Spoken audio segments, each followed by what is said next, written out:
আসসালামু আলাইকুম। আশা রাখি আল্লাহর রহমতে আপনারা সবাই ভালো আছেন। আজ প্রায় অনেক দিন পর আমি আবার নতুন করে ভিডিও শুরু করলাম। অবশ্য এতদিন ভিডিও দেইনি, দেশের পরিস্থিতি খারাপ ছিল, নিজেরও কিছু সমস্যা ছিল, তাই ভিডিও দিতে পারিনি। তবে এখন হতে চেষ্টা করব, রেগুলার না পারলেও সপ্তাহে একবার বা দুইবার করে ভিডিও দেওয়ার চেষ্টা করব। আর এখন দুপুরবেলায় এই ভিডিওটি শুরু করলাম।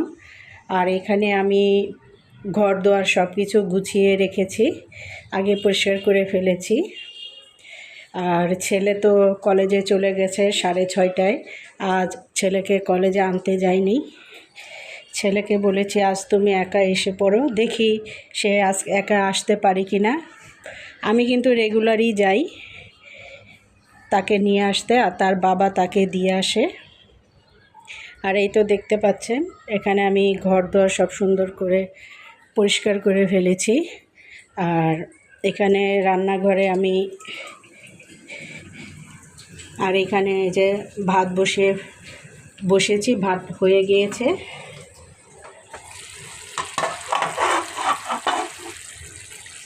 আর এখানে আমি বেগুন দিয়ে চিংড়ি মাছ দিয়ে রান্না করেছি, বেগুন আলু চিংড়ি মাছ। দেখতে পাচ্ছেন কালারটা কত সুন্দর হয়েছে।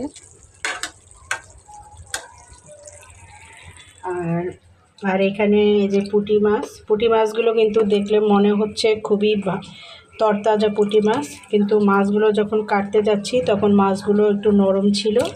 এগুলো ঝাল ঝাল করে মরিচ দিয়ে ভুনা করব।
আর এখানে দুপুরবেলা কাপড়গুলো নিতে আসলাম, কারণ কয়েকদিন খুব বৃষ্টি ছিল, কাপড়গুলো শুকাতে পারিনি।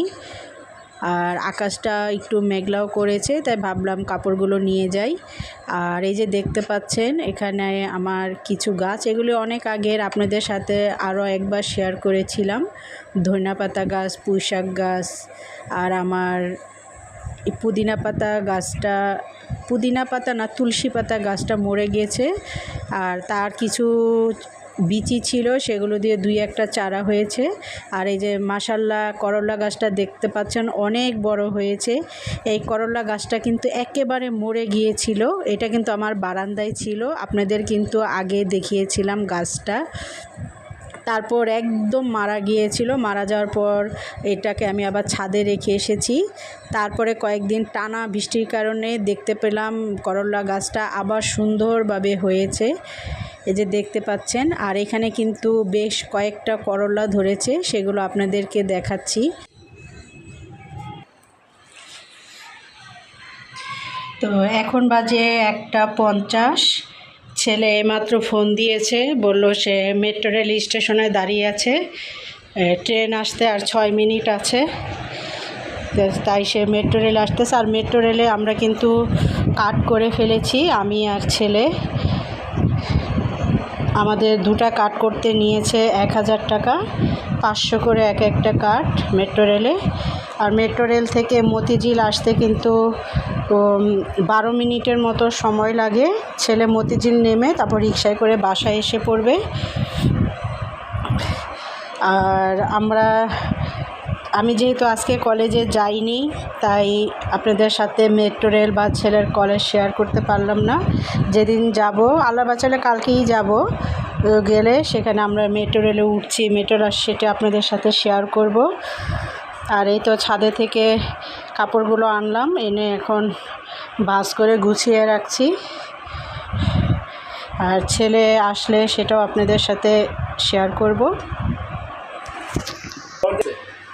মানুষের এত ভিড়, হ্যাঁ, কারওয়ান বাজারে বিশেষ করে অনেক ভিড়।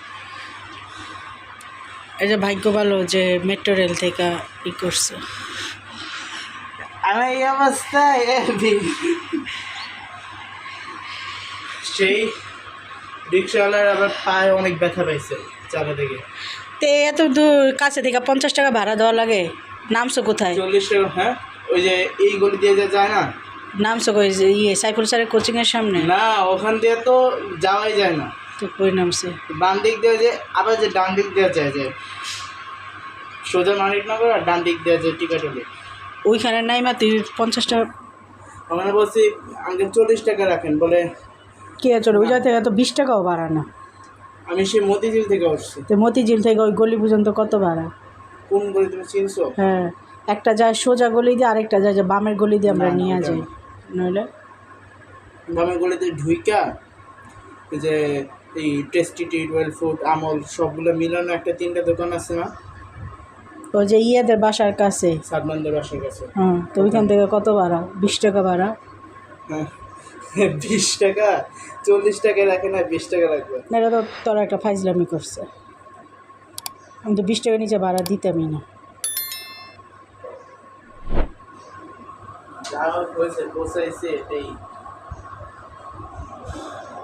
আচ্ছা ভাইয়ারা বেশ ক্লাব টেলাপ করে আর